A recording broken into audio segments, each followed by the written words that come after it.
Hello viewers, welcome to blog 17। আপনারা দেখছেন doctor on YouTube. আমি ডক্টর জয়দেব, আমি consultant pathologist and general physician.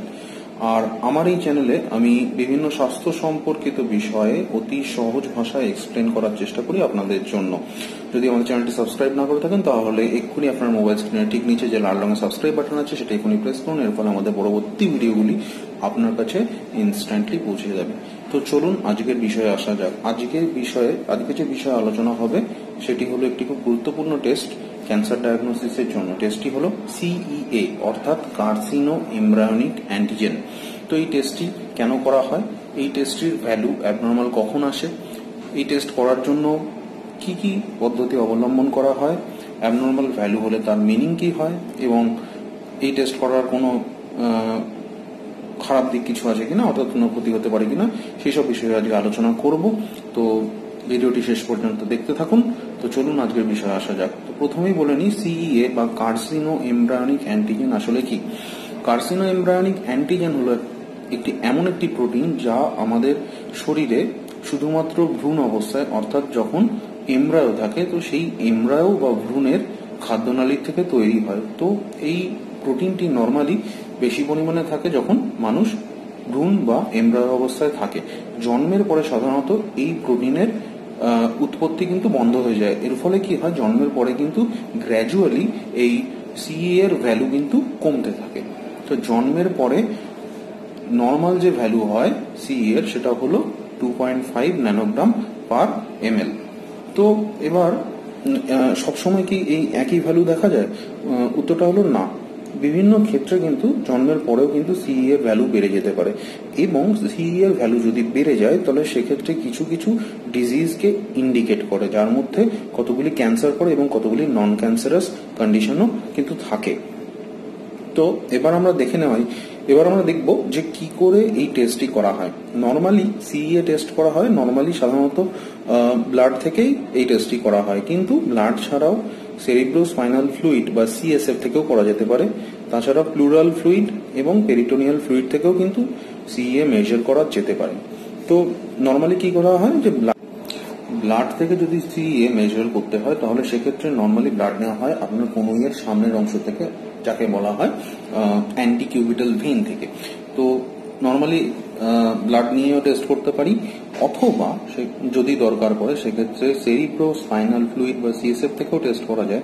CSF test করার জন্য কিন্তু লাম্বার পাংচার করা হয়, অর্থাৎ আপনার মেরুদণ্ডের মাঝে সুচ ঢুকিয়ে সেক্ষেত্রে যে CSF বা আপনার সেরিব্রোস্পাইনাল ফ্লুইড, এটি একটি জলের মতো দেখতে ফ্লুইড হয়, তো সেই ফ্লুইডটিকে নির্গত করে সেই ফ্লুইডেরও টেস্ট করা যেতে পারে। এছাড়া আর কোন ক্ষেত্রে করা যেতে পারে, এছাড়া প্লুরাল ফ্লুইড যদি থাকে, অর্থাৎ প্লুরাল ইফিউশনের ক্ষেত্রে আমাদের চেস্টের মধ্যে যদি জল জমে তো সেই জলকে বের করে সেই জলেরও পরীক্ষা করা যেতে পারে। অথবা যদি অ্যাসাইটিস থাকে, অর্থাৎ পেটের মধ্যে যদি জল জমে থাকে, সেই ক্ষেত্রে প্যারাসেন্টেসিস করে ওই পেট থেকে জল বের করে সেই জলের মধ্যে CEA মেজার করা যেতে পারে। তো এই সব ছিল বিভিন্ন পদ্ধতি, যেসব পদ্ধতিতে CEA মেজার করা যেতে পারে। এবার কমপ্লিকেশনের মধ্যে যে সেরকম খুব বেশি কমপ্লিকেশন হয় না সাধারণত ব্লাডের ক্ষেত্রে, কারণ সেক্ষেত্রে একটা ভেন থেকে ব্লাড নেওয়া হয়, তো যে জায়গা থেকে ব্লাড নেওয়া হয় সেই জায়গাটা ফুলে যেতে পারে, ব্যথা হতে পারে, বা সেখানে কালচে ভাব হতে পারে, এটা নিয়ে ভয় পাওয়ার কিছু নেই। কিন্তু লাম্বার পাংচার বা আপনার প্লুরাল ফ্লুইড অ্যাসপিরেশন বা যেটাকে আমরা বলি থোরাকোসেন্টেসিস, অথবা পেরিটোনিয়াল ফ্লুইড অ্যাসপিরেশন যেটাকে বলা হয় প্যারাসেন্টেসিস, তো এই পদ্ধতিগুলোর কিছু কমপ্লিকেশন থাকেই, তো সেই সেম কমপ্লিকেশন এখানে হতে পারে। তো এবার আমরা দেখব যে কোন কোন ক্ষেত্রে CEA এর ভ্যালু বেড়ে যেতে পারে। তো যেসব কন্ডিশনগুলোতে CEA এর ভ্যালু বাড়ে তার মধ্যে কিছু ক্যান্সারাস কন্ডিশন আছে আর কিছু নন ক্যান্সারাস কন্ডিশন আছে। ক্যান্সারাস কন্ডিশনের মধ্যে সব থেকে ইম্পর্টেন্ট যেটা হলো কোলোনিক ক্যান্সার। কোলোনিক ক্যান্সারের ক্ষেত্রে কিন্তু CEA ভ্যালু অনেক বেড়ে যেতে পারে। এছাড়া আর কোন কোন ক্যান্সারে বাড়তে পারে, এছাড়া stomach cancer, liver cancer, breast cancer, থাইরয়েডের মেডুলারি ক্যান্সার এবং প্যানক্রিয়াসের ক্যান্সারেও কিন্তু CEA ভ্যালু বাড়তে পারে। কোন কোন নন ক্যান্সারাস কন্ডিশন আছে যে ক্ষেত্রে CEA এর ভ্যালু বাড়তে পারে? কিছু কন্ডিশন আছে, যেমন হচ্ছে ulcerative colitis, Crohn's disease, pancreatitis, hypothyroidism, এইসব ক্ষেত্রেও কিন্তু CEA ভ্যালু বাড়তে পারে। এবং একদম নর্মাল কিছু ব্যাপার আছে, যেমন হচ্ছে যে হেভি স্মোকার যারা হয় তাদের ক্ষেত্রে কিন্তু সিইএ ভ্যালু বেশি থাকতে পারে। তো একটা সিইএ ভ্যালু যদি বেশি আসে তার মানে এমন নয় তার কোনো ক্যান্সারাস বা নন ক্যান্সারাস কন্ডিশন আছে। সেক্ষেত্রে আমাদের সবসময় বিবেচনা করতে হয় যে পেশেন্টের আর অন্যান্য কি কি সাইন সিমটম আছে। তার জন্য পেশেন্টকে ক্লিনিক্যালি এক্সামিন করতে হয় এবং দরকার পড়লে বিভিন্ন রেডিওলজিক্যাল ইনভেস্টিগেশন যেমন আল্ট্রাসোনোগ্রাফি, সিটি স্ক্যান, এমআরআই এইসব করা হয়। তো সামগ্রিকভাবে কিন্তু পেশেন্টের ইভ্যালুয়েশন হয়। অর্থাৎ কি সিইএর একটা ভ্যালু বেশি এলেই যে তার কোনো ক্যান্সার আছে বা নন ক্যান্সারাস কোনো ডিজিজ আছে এমন নয়। সেক্ষেত্রে ডক্টর কিন্তু বিভিন্ন কন্ডিশনকে অ্যাসেস করেন এবং তার জন্য বিভিন্ন রকমভাবে ইনভেস্টিগেট করে থাকেন। তো এই ছিল অ্যাবনর্মাল ভ্যালু।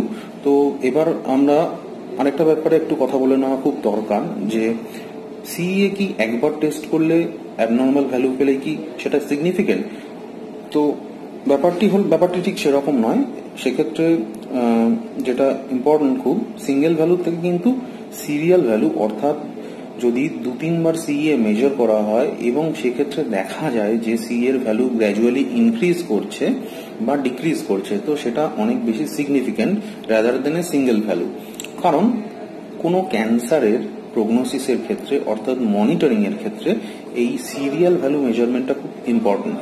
যেমন একটা কোলন ক্যান্সারের ক্ষেত্রে যদি দেখা যায় যে সিরিয়াল ভ্যালু ইনক্রিজ করছে তার মানে সেই ক্যান্সারটি লো গ্রেড থেকে হাই গ্রেড ক্যান্সারের দিকে এগিয়ে যাচ্ছে, অথবা কি হচ্ছে সেই ক্যান্সারটি এক জায়গা থেকে হয়তো অন্য কোনো জায়গায় স্প্রেড করে গেছে।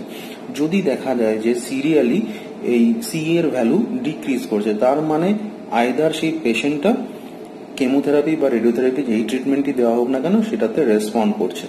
অনেক ক্ষেত্রে কি করা হয় যে ক্যান্সারের ক্ষেত্রে সাপোজ কোনো ওটি হয়ে গেছে বা ক্যান্সার বা টিউমারটিকে শরীর থেকে সরিয়ে ফেলা হচ্ছে, এরপরে যদি সিইএ সিরিয়ালি মেজার করা হয় তো সেক্ষেত্রে যদি দেখা যায় যে ক্যান্সারের অপারেশনের পরেও সিইএ ভ্যালু ইনক্রিজ করছে তার মানে কিন্তু এটা হতে পারে যে সেই ক্যান্সারটি রিল্যাপস হচ্ছে।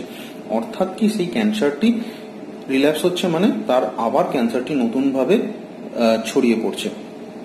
তো সুতরাং বুঝতেই পারছেন যে সিইএ ভ্যালুটি ক্যান্সারের ডায়াগনোসিসের ক্ষেত্রে, মনিটরিং এর ক্ষেত্রে এবং ট্রিটমেন্ট রেসপন্স বোঝার ক্ষেত্রে কতটি ইম্পর্টেন্ট।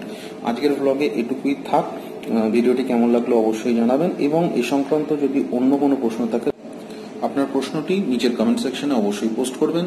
আমি আমাদের পরবর্তী ব্লগগুলিতে চেষ্টা করব আপনার সমস্যা নিয়ে ডিসকাস করার। Till then, stay fit, be healthy. Thank you.